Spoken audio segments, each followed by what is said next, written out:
Sports. आप सुनिए केवल ध्यान से, आपको याद हो जाएगा।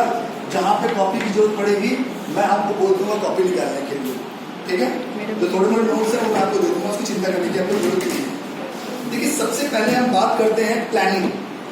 चाहे गेम हो चाहे वो स्टडी हो, planning play very important role in our everyday life. The things which are unachievable can be also achieved through a proper planning.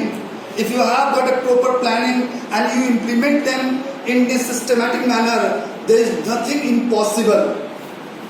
If you see, one of the burning example of this is Neeraj Chopra. He was not a javelin thrower from birth.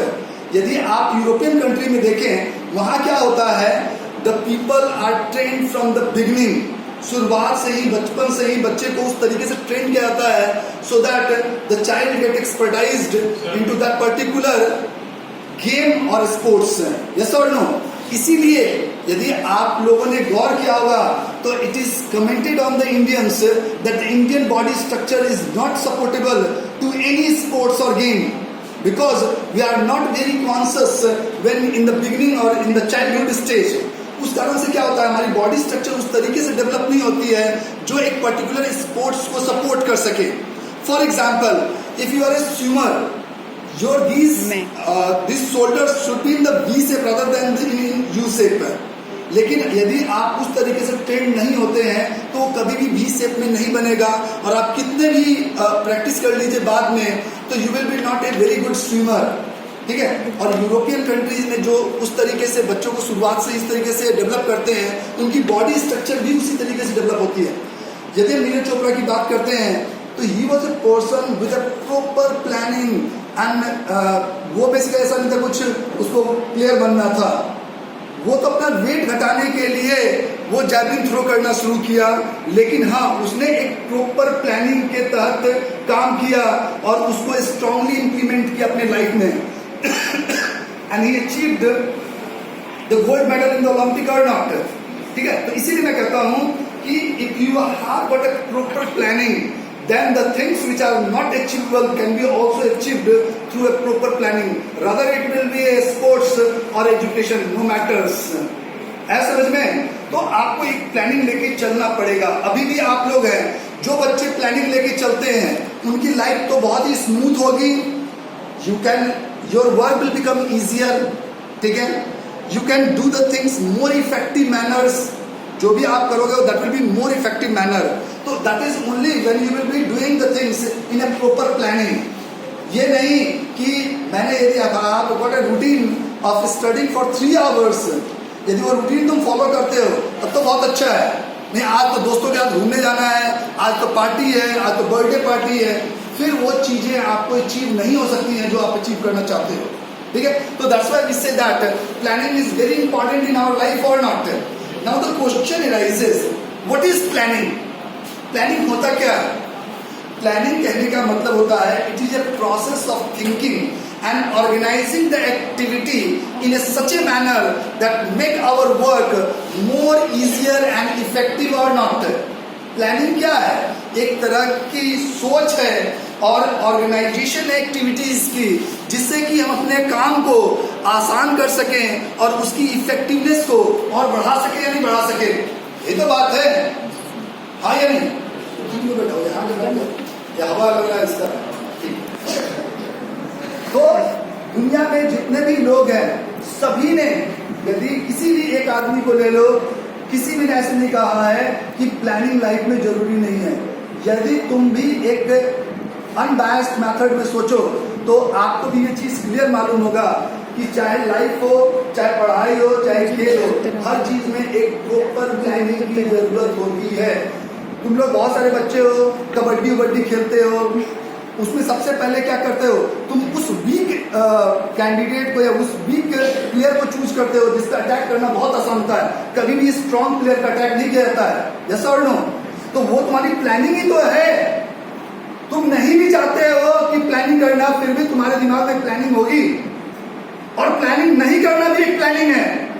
बोलो कि मैं planning नहीं करता कुछ भी, वो भी एक तरह की प्लानिंग है कि आप कोई प्लानिंग नहीं करते हैं, ठीक है?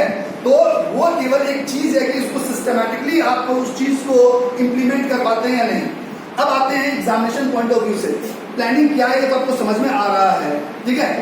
इस प्लानिंग के क्या क्या ऑब्जेक्टिव्स है, यदि हम बात करें what are the objectives of the planning, ठीक है। सबसे पहली बात ये है, it will reduce the pressure of your work और not, it will increase the efficiency of your activities, it will facilitate the proper coordination, ठीक है। इसके अलावा that will also reduce the chance of mistake और not, जो mistake होने के chances हैं उसके भी चांस को वो रिड्यूस कर देगा। It will increase your creativity, if you are got a proper planning that will increase your creativity. Creativity उसी समय निकल के आती है जब आदमी के पास एक प्रॉपर प्लानिंग हो। यदि प्लानिंग नहीं होगी तो क्रिएटिविटी कभी नहीं निकल कर सकती है। यदि हम स्पोर्ट्स के एस्पेक्ट में बोले तो ये स्पोर्ट्स के परफॉर्मेंस को भी इनहैंस कर देती है।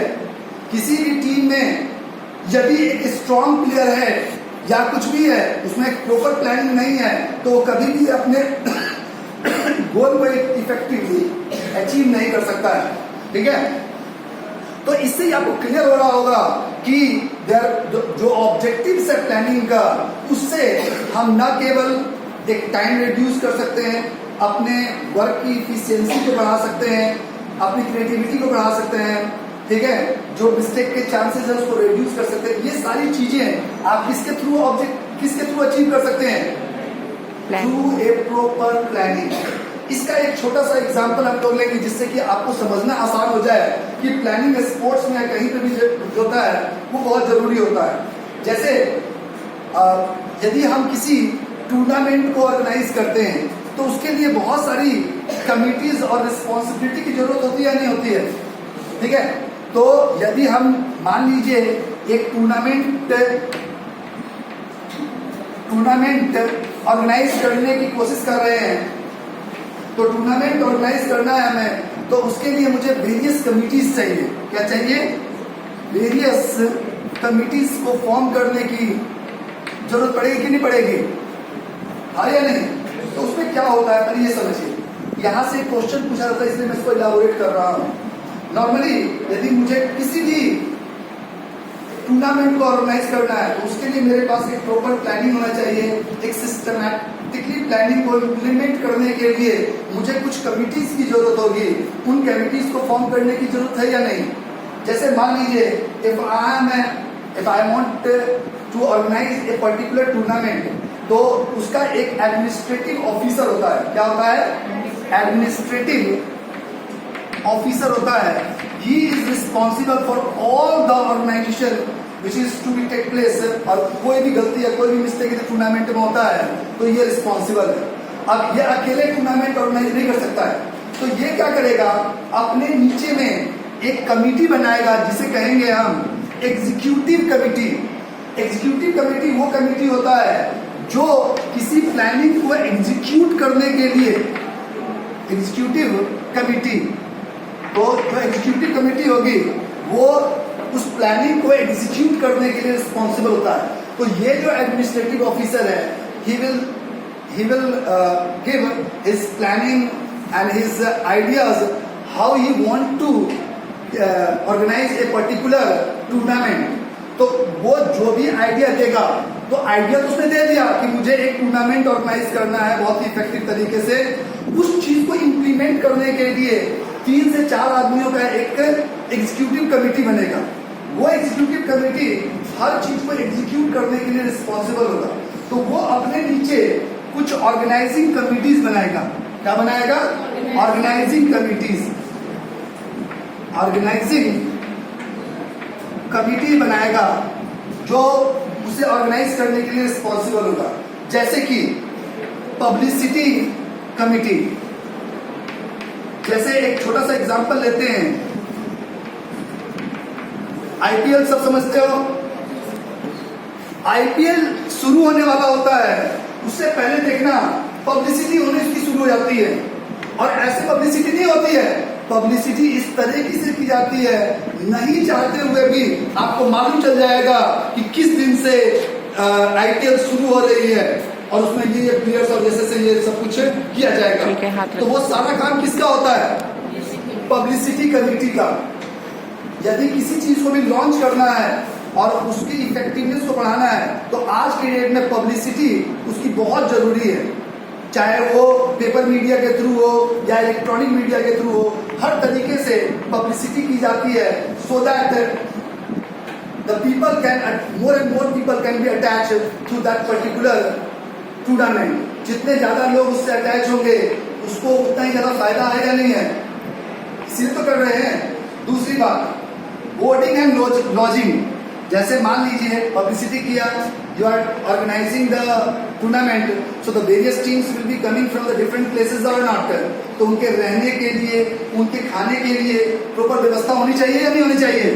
तो उसके लिए एक बोर्डिंग एंड लॉजिंग, मतलब रहने के लिए और खाने के लिए, दोनों के लिए अलग एक कमेटी होती है जो केवल इसी चीज को देखेगी कि कैसे वो रह रहे हैं, कौन सा होटल बुक करना है, कहाँ पे टूर्नामेंट है, तो इतने बजे पहुंचेंगे तो उनको इतने बजे तक मतलब बोर्डिंग करवा देना है, इतना रेस्ट करेंगे।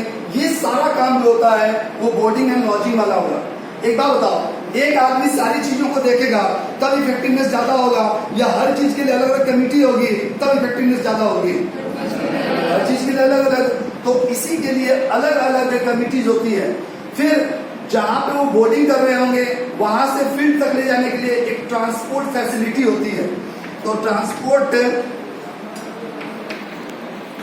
कमेटी होगी जो ये चीज व्यवस्था करेगी, जो भी प्लेयर्स हैं वो आराम से जहां पे भी रह रहे हैं वहां से ग्राउंड तक इजीली पहुंच जाए।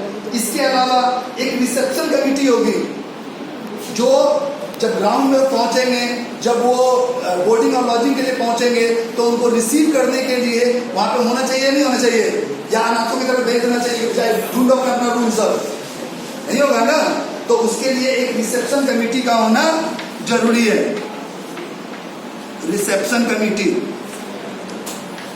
एक डेकोरेशन कमेटी होगा, ठीक है, जो डेकोरेशन और सेरेमनी कमेटी होगी वो इस चीज का ध्यान रखेगी कि जो प्राइजेस मिलने हैं, जैसे गेम खत्म होता है तुम देखना तुरंत जितने भी एडवर्टाइजर्स होते हैं उनके सबके बोर्ड लग जाते हैं, ठीक है।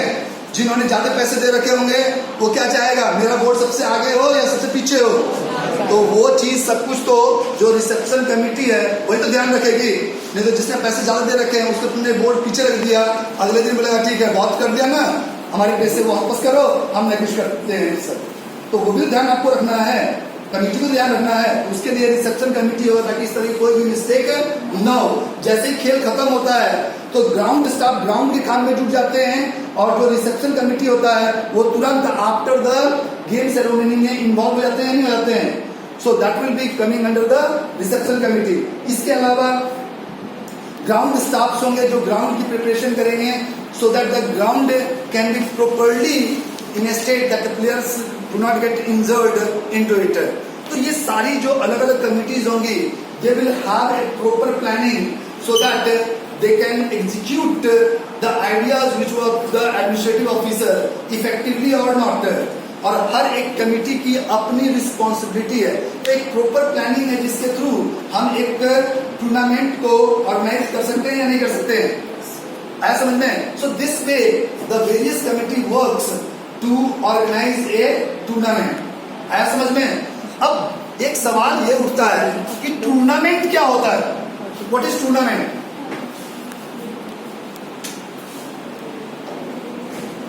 टूर्नामेंट क्या होता है? टूर्नामेंट भी जानते हो,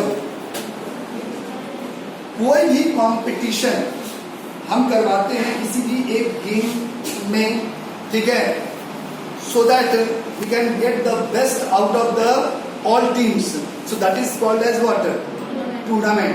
तो टूर्नामेंट जो होती है वो नॉर्मली एक सीरीज ऑफ स्पोर्ट्स और गेम्स होती है, to in that a final winner comes and the rest are losers. उसमें कोई एक ही विनर होके निकल के आता है, बाद बाकी जो होते हैं वो लूजर होते हैं, and for that the various games and sports are organized or not, so that is called as a tournament. तो ऐसे कोई भी एक स्पोर्ट्स की एक्टिविटी जिसमें प्लेयर्स टीम्स आपस में खेलते हैं to get a winner and the rest are losers, so that a proper or so that the sports can be enhanced जितनी ज़्यादा टूर्नामेंट होंगे ना उतनी ही ज़्यादा वो स्पोर्ट्स और इनहैंस होगा। यदि आप इंडिया में देखो सबसे ज़्यादा क्या खेली जाती है, क्रिकेट। उसका कारण है सबसे ज़्यादा टूर्नामेंट ही क्रिकेट के होते हैं। हर जगह पे जब क्रिकेट ही खेला जाएगा तो उसी को प्रमोट करेगा या किसी और चीज़ को प्रमोट किया जाएगा। अब जिन गेम्स को भी प्रमोट करना है उसके ज़्यादा से ज़्यादा स्पोर्ट्स होने चाहिए, उसके ज़्यादा से ज़्यादा टूर्नामेंट होने चाहिए या नहीं, तभी तो उन गेम्स के अंदर आप अलग से ज़्यादा से ज़्यादा लोगों को जोड़ सकते हैं और प्लेयर्स भी अपने आप को उभारने के लिए अलग अलग तरह की टेक्निकल चीजें लगा सकते हैं। जैसे यदि आप लोगों ने देखा होगा तो जब पहले वनडे खेला जाता था 50-50 और 5 डेज, तो लोगों के पास इतने टेक्निकल टैक्टिक्स नहीं हुआ करते थे जितने कि 2020 में आ गए हैं। पता नहीं कि जैसे घूमकर क्या क्या शॉट लगाते हैं, ठीक है, वो सब इसीलिए तो करते हैं ताकि उनके जो परफॉर्मेंस है वो इनहांस कर सके। और यदि आप देखो 2020 के कारण या आईपीएल के कारण बहुत सारे प्लेयर जिनको पहले कोई जानते भी नहीं थे, the peoples are knowing them और नॉट। अब यदि फुटबॉल के मैचेस भी इतने ज्यादा किए जाएं तो उनके भी प्लेयर्स के तुम नाम जान सकोगे, लेकिन होता ही नहीं है मैचेस, तो उनके प्लेयर के नाम कहाँ से जानोगे। और न ही उतनी ज्यादा पब्लिसिटी होती है, न ही उतना पैसा इन्वेस्ट किया जाता है। लेकिन जो गेम जहां पर खेला जाता है वहां पर उस तरीके से उसकी पब्लिसिटी होती है। जैसे आप वेस्ट बंगाल में चले जाओ तो वेस्ट बंगाल में फुटबॉल खेला जाता है तो उसकी उसी तरीके से पब्लिसिटी भी की जाती है वहां पर, और लोगों के अंदर उतनी क्रेज है उस चीज को लेकर। आ रहा है समझ में? यूरोपियन कंट्रीज में क्रिकेट का उतना डिमांड नहीं है, वहां पर फुटबॉल का क्रेज होता है क्योंकि उस चीज को उसी तरीके से प्रमोट किया जाता है। जिस चीज को प्रमोट किया जाएगा वही गेम इनहैंस होगा या कोई और गेम इनहैंस होगा। तो टूर्नामेंट्स की यदि बात करें तो टूर्नामेंट्स क्या होते हैं ये आपको समझ में आता है। अब सवाल ये है कि यदि आप टूर्नामेंट ऑर्गेनाइज करें उसका इंपॉर्टेंस क्या है। टूर्नामेंट का सबसे पहला इंपॉर्टेंस तो यही है कि it will help in selection of the player. जितने ज्यादा टूर्नामेंट होंगे उतने ज्यादा हमें सिलेक्शन करने में आसानी होगी प्लेयर्स की। It will develop different type of skills into the sports और नॉट। अलग अलग तरह के स्किल्स डेवलप होंगे। नेशनल और इंटरनेशनल इंटीग्रेशन होगा। अलग अलग देश के लोग जब खेलने आएंगे तो उनकी कल्चर आपस में शेयर होगा कि नहीं होगा, हम एक दूसरे को पहचान सकेंगे, जान पहचान कर सकेंगे। उसकी कल्चर से मैं भी वाकिफ होगा, मेरे कल्चर से वो भी वाकिफ होगा, यस और नो। तो ये सारी चीजें, इससे सोशल क्वालिटीज बढ़ती है लोगों के अंदर। सोशल क्वालिटीज कहने का मतलब है you cooperate with each other when you are living together और not. These are social qualities. जब आप कोई भी गेम या स्पोर्ट्स खेल रहे होते हैं तो you give certain importance to the social qualities.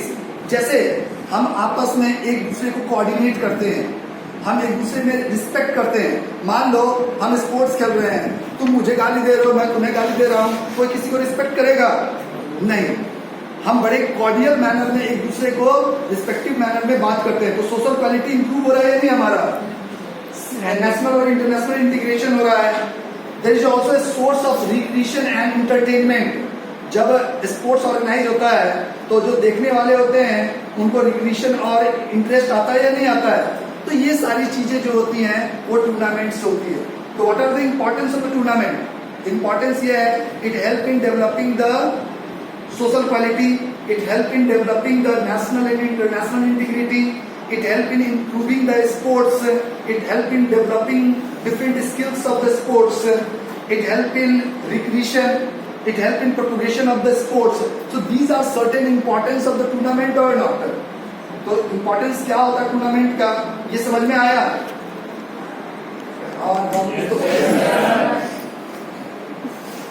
Tournament कितनी तरह का होता है?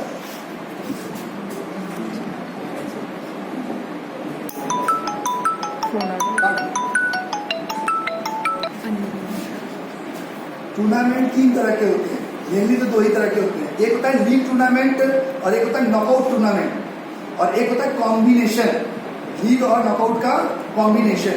ठीक है, तो ये क्या होते हैं हम उनके बारे में बात करेंगे। सबसे पहले तो आपको ये समझ में आना चाहिए कि नॉकआउट टूर्नामेंट क्या होता है। सबसे पहले हम बात करेंगे knockout tournament. Knockout tournament is organized on the basis of knockout system, on the basis of knockout system. Knockout system क्या होता है? Once you lose you will be out of the tournament. यदि आप कोई भी गेम हारते हैं तो you will be not given second chance, you will be out of the tournament. So such type of tournaments will be called as what? Knockout tournament. तो knockout tournament are organized on the basis of knockout system in which a team which loses any game will be out of the tournament. ठीक है? There will be no second chance for that particular team. So that type of tournament is called as knockout tournament. For example, मान लीजिए 4 team है A, B, C, D. A ने B के साथ खेला, A हार गया और B जीत गया, तो A यहीं से रिमूव हो जाएगा, बैक टू पवेलियन, अपने घर जाओ। सी और डी में मैच हुआ, मान लीजिए डी हार गया, सी जीत गया, तो डी अपने घर गया, वो टूर्नामेंट निकलेगा। फिर इन दोनों में जो जीता वो विनर हुआ और जो दूसरा हारा वो लूजर, वो भी अपने घर। ये चीज होता है। इससे होता क्या है? कुछ देखो, हर चीज के कुछ एडवांटेज और कुछ डिसएडवांटेज होते हैं। तो नॉकआउट टूर्नामेंट क्या होता है, ये समझ में आया या नहीं आया? अब इसका एडवांटेज देखो, ये लेस एक्सपेंसिव होता है, क्योंकि मान लो 20 टीम आया, 20 टीम ने 10 मैच खेला एक दूसरे के साथ, तो 5 टीम तो घर चली गई। अब उसका खर्च तो मुझे सहने की जरूरत नहीं है ना। तो फिर जो 4 टीम में मैच हुआ, 2 टीम फिर घर गई। तो जैसे जैसे वो हारते जाएंगे, they will be eliminated from the tournament and they will be going to the home और नॉट। तो उससे क्या होता है? खर्च काफी कम होता है, इसीलिए they are considered as less expensive tournaments और नॉट। लीग होता तो ये तीनों के साथ खेलता, एक हार भी गया तो दूसरे साथ खेलेगा, किसे तब तक तो उसको वहां पे रहना जरूरी है कि नहीं? ठीक है, तो वो एक्सपेंसिव हो जाएगा कि नहीं हो जाएगा? ठीक है, तो पहला नॉकआउट टूर्नामेंट का एडवांटेज क्या है? It is less expensive. दूसरा, it will be helping in enhancing the standard of the sport. There is no chance or there is no second chance. So every player will try to give his best in every game or not. आपको rest और relax करने का time नहीं है।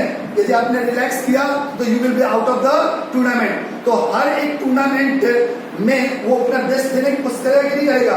तो इससे जो tournament का स्टैंडर्ड होगा, वो स्पोर्ट्स का स्टैंडर्ड सही रहेगा या खराब हो जाएगा? सही रहेगा। जैसे मान लो तुम लीग में देखते होगे, हमें मालूम है कि हमारे पास 8 पॉइंट है और इस टीम के पास केवल 2 पॉइंट है, तो उसमें जो जीता हुआ टीम रहता है, जिसके पास 8 पॉइंट होता है, तो अरे कोई बात नहीं है, हम लोग तो बहुत खेल लिए, थक गए, हम लोग रेस्ट करेंगे। और जो टीम जो मतलब सेकंड मतलब जो उसमें होते हैं, बैकअप में रहते हैं प्लेयर्स, उनको वो उतार देते हैं। तो वो तो मेन प्लेयर नहीं है ना, तो जो मेन